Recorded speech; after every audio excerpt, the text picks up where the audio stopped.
Hello and a warm welcome to the Tamil Nadu Brief. I'm Sam Daniel. The headlines first. EPS declares no coalition government if NDA wins in Tamil Nadu. It will be an AIADMK government and he would be the Chief Minister. M.K. Stalin takes on Prime Minister Modi over Katchatheevu and the fishermen's issue. BJP hits back. It was the Congress-DMK alliance that gifted the island to Sri Lanka. And India's lightest weight wheelchair designed by an IIT Madras startup. In a dramatic development, the AIADMK Chief EPS has declared that if NDA wins elections in the upcoming assembly polls in Tamil Nadu, it will be an AIADMK government and not a coalition government. This comes amid Home Minister Amit Shah's repeated claims of a coalition government. This is the first time EPS has turned assertive and more combative on this. It's a make or break election for EPS as the AIADMK has lost 3 consecutive elections after the death of Chief Minister Jayalalitha. The party lost 2 elections it fought in alliance with the BJP, the 2019 Lok Sabha elections and the 2021 Assembly elections. Later, they snapped ties and fought the 2024 Lok Sabha elections alone. Still, both these parties drew a blank as the ruling DMK swept the polls. The BJP has negligible presence in Tamil Nadu and often the party is being seen as a liability.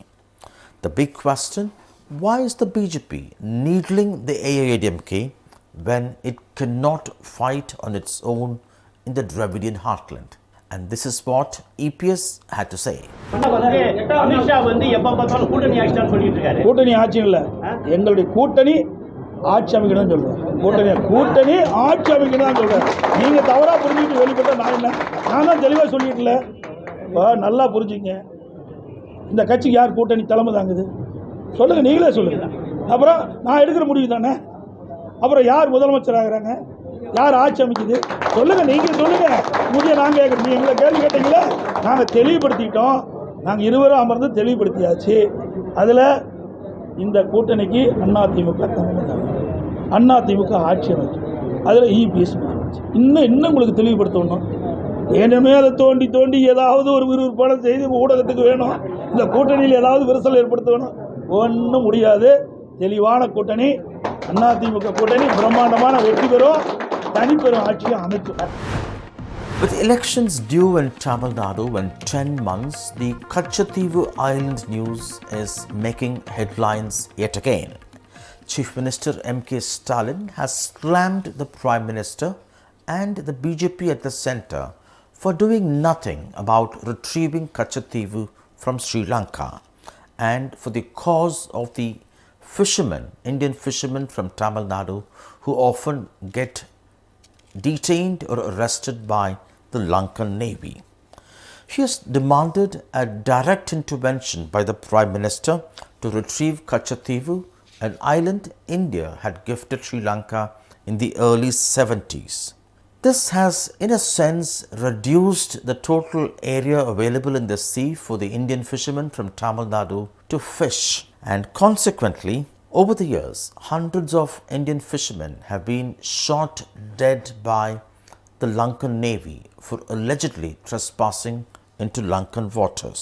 However, the BJP has hit back, saying the Kachatheevu island was originally gifted to Sri Lanka when the Congress was in power in Delhi and the DMK in Tamil Nadu, and that the DMK had done nothing about retrieving this island when it was in power, sharing power at the centre for 14 years. And this is what the BJP spokesperson Narayanan Tirupati had to say. Thank you very much for your time. Chief Minister M.K. Stalin has slammed the BJP for what he calls not doing enough, number 1, to retrieve Kachatheevu, number 2, for the cause of protecting the interests of Indian fishermen. No, this is very silly on the part of Mr. Stalin, the Chief Minister. I think he should be more matured and more responsible, because we all know it was the DMK which has given Kachatheevu along with Congress, and now he is telling that what the BJP has done in the last 10 years of rule, what they were doing in the 15 years of rule. They were there in the center for almost 15 years, right from 1999 to 2014. And we all know that during the UPA period, around 1,000 fishermen were dead. They were shot dead by the Sri Lankan military or navy. But in the last 10 years, we have stopped it. We have stopped it, and the Sri Lankan government has returned boats. We have taken back our fishermen who were literally about to be hanged in Sri Lanka. Although, as you say, there is no firing by Sri Lankan Navy compared to what happened in the past, they seize boats, they auction it, they don't release them like they used to, in a sense crippling the livelihood of fishermen. The other end of India, the Sri Lankan territory, the affected persons are Tamils. Same way here also. So, unless until you talk with them and come to a solution, it is not going to end. So, we have, as I told you, in the last 4-5 years, we have done around 8 rounds of talks, and I think we are going in a good direction. Are you sure Kachatheevu at some point India will be able to retrieve it from Sri Lanka? I don't know the international ramifications about all these things. So, definitely both the India and the Sri Lanka should sit together. Will India get it back? I don't know. That's what I said. We have to understand that this is something, an international issue. We have to very carefully handle this. And finally, a contemporary lightweight wheelchair designed by a startup incubated by IIT Madras is touted to be India's lightest wheelchair. It's called YD1, and this gives dignity to the differently abled besides helping them scale greater heights. A startup incubated at IIT Madras has developed what's claimed to be India's lightest weight wheelchair. Joining us now, Mr. Justin Jesudas, co-founder. Thank you very much for your time. How empowering, how important is this kind of a shift? Absolutely, great question.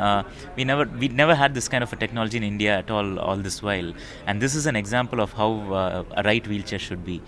A lightweight wheelchair simply means you can go faster and further. Right now we're talking about India's best wheelchairs, somewhere around 15 kilos, 14 kilos. We've reduced that weight almost by 50%. What this can do to the user, apart from being faster and going further, is they can lift this wheelchair by themselves, not depending on others. This signifies independence. What are the other possibilities this could actually help the differently able to scale? Absolutely. So right from pursuing a sport, going about their livelihood, simply you're cutting down the time that is otherwise taken in terms of mobility.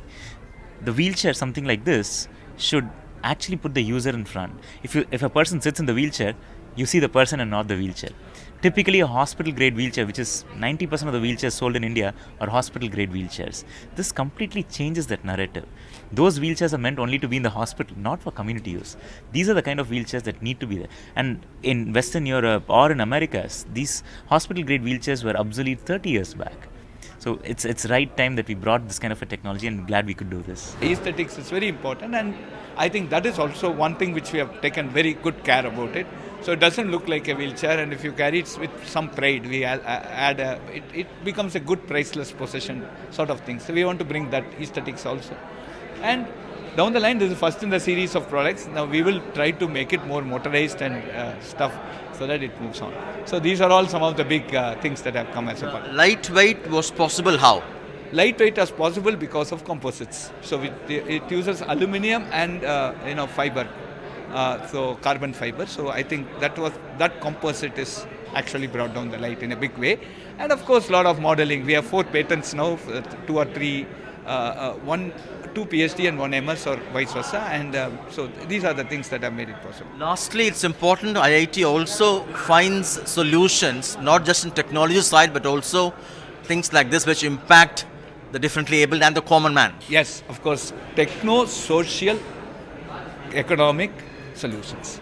I think we have to look at all the three. There should be a good technology, there should be a good cost, and it should have a social impact. I think this is one good demonstration. Thank you so much, Thank you, Mr. thank you, Sam. Thank you. That was Professor V. Kamakoti, the director of IIT Madras, talking to us about India's lightest wheelchair developed by a startup at IIT Madras.